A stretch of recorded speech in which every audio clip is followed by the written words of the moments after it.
Heartland is about to welcome one of its most iconic characters back to the series. And we need to talk about it, but to understand the importance of her return more, we need to discuss Episode 8 first. The episode picked up right after Episode 7's events. Jack was supposed to bring his herd down from summer grazing, and it was meant to be a simple job with just Jack, Amy, Lou, and Dex handling the whole thing. Katie didn't want any part of it because she had her own plans and was excited about hosting River for a night in. But things didn't go the way they hoped, at all. The whole plan changed the second Nathan called Jack, asking him to check on Nathan Sr. since he and Gracie were leaving town. Jack being Jack, he couldn't refuse, so he ended up passing the herding responsibilities to the others while he went to handle that. I mean, Jack is one of the best guys out there, so of course he won't refuse Nathan's request to see his old friend. When River showed up at Katie's place, she lit up the moment she heard Dex was helping with the roundup. Well, we all knew she had a thing for Dex, so I'm not surprised she seeked for an opportunity to hang out with him. Suddenly, Katie's cozy, supposedly girl-only sleepover turned into the girls tagging along with Amy, Lou, and Dex, and that's where the issues started to arise.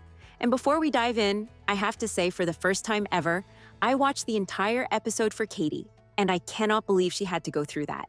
But more on that later. Once they reached the cattle, they realized 20 were missing, which is a number way more than anyone expected. Amy and Lou split off to look for the rest while Dex, Katie, and River stayed behind to watch the herd they already had under control. Out searching, Amy and Lou eventually came across one of the missing animals lying dead, and it looked like a wolf had gotten to it. Meanwhile, the kids tried to distract themselves by playing Truth or Dare. River couldn't have been happier because the game gave her the perfect excuse to flirt endlessly with Dex, while Katie just sit there quietly. Well, I'm sure we all have third-wheeled at one point in our lives and know how annoying it is. So, not gonna lie, I felt very bad for Katie. She hadn't planned on working, and watching River practically swoon over Dex wasn't helping her mood at all. Eventually, Katie lost a dare and had to dunk herself in cold water. But when she wandered off to do it, she accidentally came face to face with the wolf.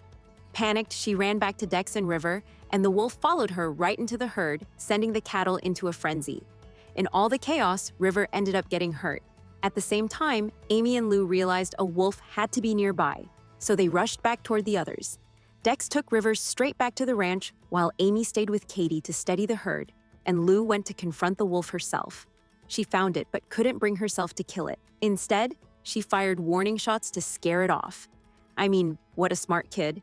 By the time Dex and River made it back to the ranch, Jack had already returned from trying to visit Nathan Sr.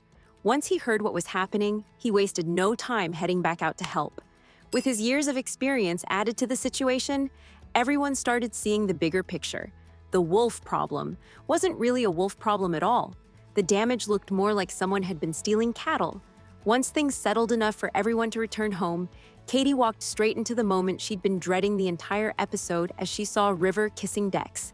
And the look on her face said everything she didn't want to say out loud. Whether she wanted to admit it or not, her feelings for Dex were real, and now the love triangle energy was officially out in the open. I mean, even if she wasn't into Dex, it is very annoying to see two people who were supposedly be your friends are not randomly coupling without letting you know. Like, that's kind of disrespectful, honestly. And while all of this was happening, Jack had to face his own fears. He tried to visit Nathan Sr. at the nursing home but froze the moment he saw another resident outside with a nurse. Someone Jack knew once, but now no longer recognized him. After the conversations he'd had with Lisa about getting older and feeling the weight of it, that moment hit him harder than he expected. It understandably scared him a lot to see a man his age slipping away. It seems like this season is determined to force us to face the challenges of old age, and personally, I believe they are doing a great job in it. Naturally, Jack couldn't bring himself to walk inside, so he left. He tried again later, this time bringing Lindy with him as emotional backup, but he still hesitated at the door and walked away.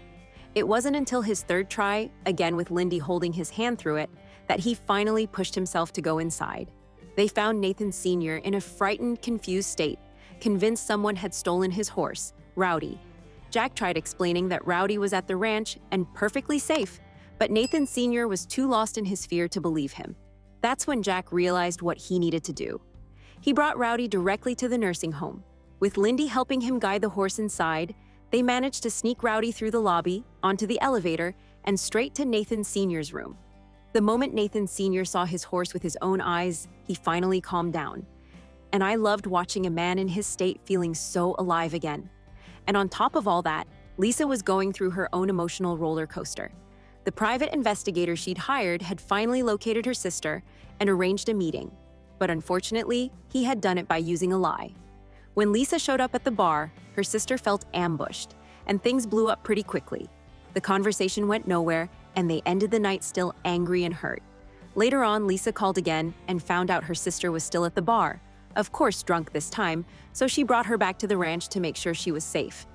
The next day, after everything settled, the sisters finally had the real conversation they needed, and for the first time in a long time, they actually started to mend what had been broken between them. Now, it is clear that this season is making sure that we don't have a different case in every single episode. Instead, there is an overall arc for every single character that we have been following through. So, next episode will explore more of all these topics that we have just mentioned. Katie will have a face-off with River, as she will express she does not feel comfortable seeing her with Dex. River, rightfully so, will say that she asked her beforehand whether she had feelings for Dex or not. So, she will believe it is in her right to date Dex. And you know what? Even though I love Katie, River will be right in this case. Katie will also ask Dex if he really likes River, and try to understand if she still has a chance. At this point, one character will make an entrance that will help Katie endlessly in her struggle to accept things.